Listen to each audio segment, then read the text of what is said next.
लपेट के बिना किसी मायावी चक्र के यूपी की 4 सबसे बड़ी खबरों को घेरने मैं राधिका राज लेकर आई हूं 4 का चक्रव्यूह। आज 4 के चक्रव्यूह में सबसे पहले बात होगी अयोध्या की, जहां राम मंदिर मामले में नए महासचिव कृष्ण मोहन ने चंपत राय से मुलाकात की। क्यों हुई मुलाकात बंद कमरे में, मैं आपको बताऊंगी। खबरों में फिर बात होगी सपा नेता की, जहां समाजवादी पार्टी के पूर्व विधायक दीप नारायण सिंह के ठिकानों पर ईडी ने तगड़ी छापेमारी की है। आखिर सपा नेता पर ईडी का ये शिकंजा क्यों कसा है और क्या कुछ मिला है इस रेड में, पूरा सच आपको बताएंगे। तीसरी खबर सहारनपुर से है, जहां प्रशासन ने 6 मस्जिदों और मदरसों को हटाने का कड़ा नोटिस जारी कर दिया है। इसके लिए सिर्फ 15 दिनों का समय दिया गया। आखिर ये नोटिस क्यों जारी हुआ, इलाके में इसे लेकर क्या हलचल है, पूरी डिटेल्स आपको बताएंगे। 4 के चक्रव्यूह के आखिरी में बात होगी कानपुर की, जहां 2 गुटों के बीच जमकर पथराव और बवाल हुआ।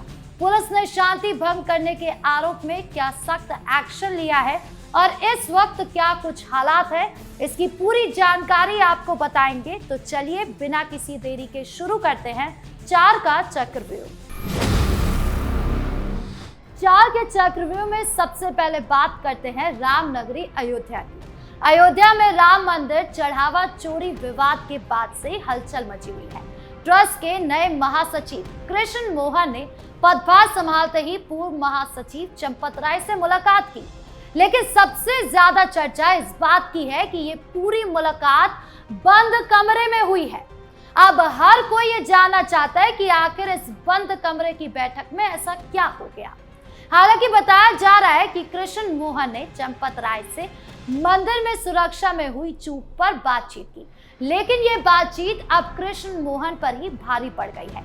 नए महासचिव पर ये सवाल उठ रहे हैं कि आखिर उन्हें क्या जरूरत पड़ी चंपत राय से मुलाकात करने की। वो चंपत राय जिसकी नाक के नीचे से करोड़ों रुपए की चपत लग गई, उनसे क्या बात करने महासचिव गए थे। बताया जा रहा है कि चढ़ावा चोरी के बाद ट्रस्ट की धूमिल हुई छवि को वापस कैसे सुधारा जाए, इस पर लंबी बात हुई। जिस इंसान की लापरवाही की वजह से इतना बड़ा खेल हो गया, वो क्या बताएगा कि राम मंदिर ट्रस्ट की छवि को कैसे सुधारे।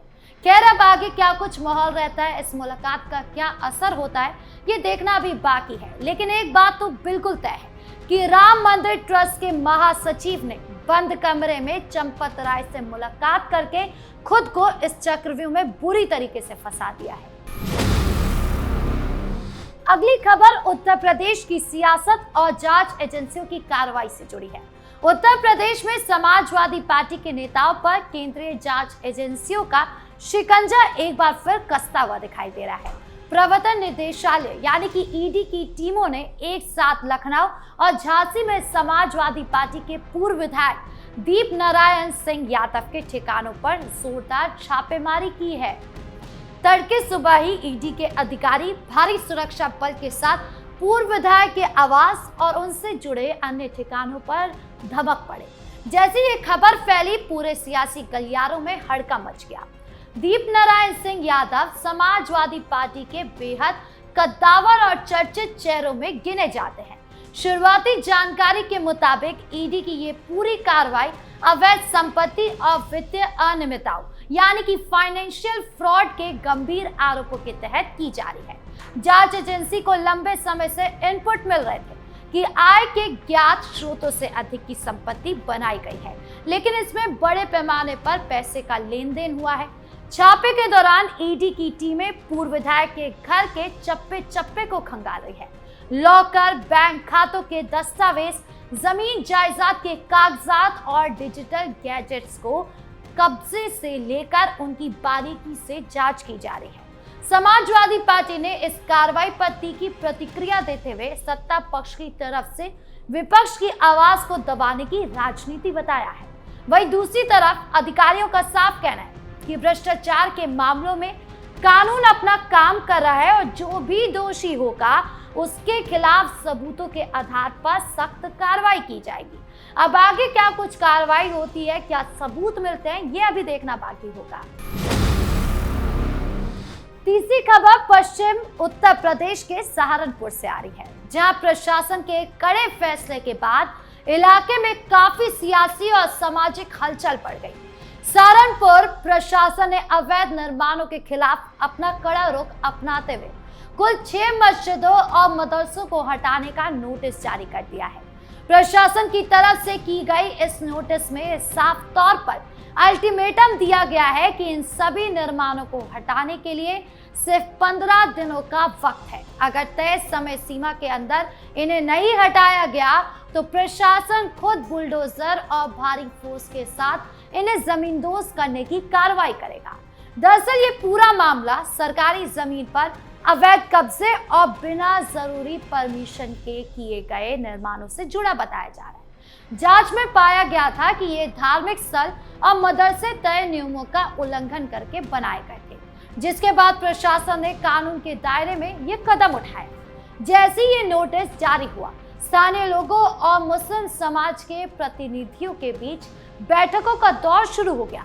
कुछ संगठन इसे एक तरफा कार्रवाई बता रहे हैं, जबकि प्रशासनिक अधिकारियों का कहना है कि ये पूरी तरह से एक कानूनी प्रक्रिया है। सरकारी जमीनों पर से अवैध अतिक्रमण हटाना उनकी प्राथमिकता है और इसमें किसी भी तरह का भेदभाव या ढिलाई नहीं बरती जाएगी।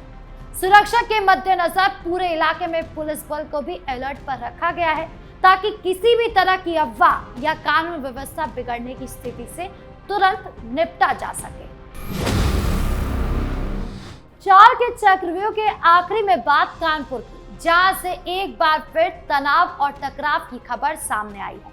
कानपुर का बिकरू इलाका पहले ही इतिहास की कुछ बड़ी वारदातों की वजह से चर्चा में रहा है और अब वहां की बिकरू पुलिस चौकी के ठीक सामने 2 गुटों के बीच अचानक जबरदस्त बवाल हो गया। किसी मामूली बात को लेकर शुरू हुई बहस देखते ही देखते इतनी बढ़ गई कि दोनों तरफ से जमकर ईंट पत्थर चलने लगे। सड़क पर अचानक हुई इस पत्थरबाजी से पूरे इलाके में अफरा तफरी मच गई। लोग अपनी दुकानें बंद करके भागने लगे और राहगीर अपनी जान बचाने के लिए इधर उधर छिपने को मजबूर हो गए। चौकी के पास से पथराव की सूचना मिलते ही पुलिस महकमे में भी हड़कंप मच गया। आनन फानन में भारी पुलिस बल ने मौके पर पहुंचकर स्थिति को नियंत्रित करने की पूरी कोशिश की। पुलिस ने मोर्चा संभालते हुए लाठियां पटक कर दोनों गुटों के उपद्रवियों को खदेड़ना शुरू कर दिया। इस पूरे मामले में पुलिस ने बेहद सख्त रुख अख्तियार किया। शांति भंग करने, माहौल बिगाड़ने और खुलेआम कानून को हाथ में लेने के आरोप में पुलिस ने दोनों ही पक्षों के कई लोगों को हिरासत में लिया।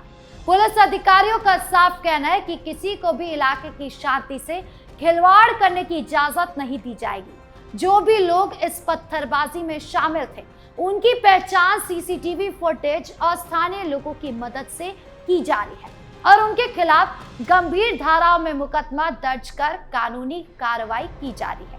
एहतियात के तौर पर बिकरू चौकी के आसपास के इलाके में भारी पुलिस बल तैनात कर दिया गया है, ताकि दोबारा ऐसी कोई घटना ना हो सके। अधिकारियों का साफ कहना है कि किसी भी असामाजिक तत्वों को बख्शा नहीं जाएगा। उत्तर प्रदेश में हर नागरिक की सुरक्षा और कानून का एक बार कायम रखना ही सबसे बड़ा लक्ष्य है और पुलिस प्रशासन उसके लिए लगातार एक्टिव है। तो ये चारों खबरें उत्तर प्रदेश के अलग अलग जिलों से सामने आई है, लेकिन इन सब का मूल संदेश एक ही है। चाहे बात राम मंदिर की व्यवस्था को सुचारू रूप से चलाने की हो, भ्रष्टाचार के खिलाफ ईडी के कड़े प्रहार की हो, सरकारी जमीनों पर अवैध कब्जों को हटाने की प्रशासनिक मुस्तैदी की हो, या फिर सड़क पर हुड़दंग करने वालों के खिलाफ पुलिसिया एक्शन की हो, हर एक मामले में प्रशासन का ये चक्रव्यूह ये साफ संदेश दे रहा है कि राज्य की सीमा के अंदर कानून व्यवस्था के साथ समझौता किसी भी कीमत पर नहीं होगा। जो भी नियमों के दायरे से बाहर जाने की कोशिश करेगा, उसे इस सख्त चक्रव्यूह का सामना करना ही पड़ेगा। आपके इस पूरे मामले को लेकर क्या राय है, कमेंट बॉक्स में जरूर बताएं। वीडियो को लाइक करें, शेयर करें और चैनल को सब्सक्राइब करना ना भूलें। धन्यवाद।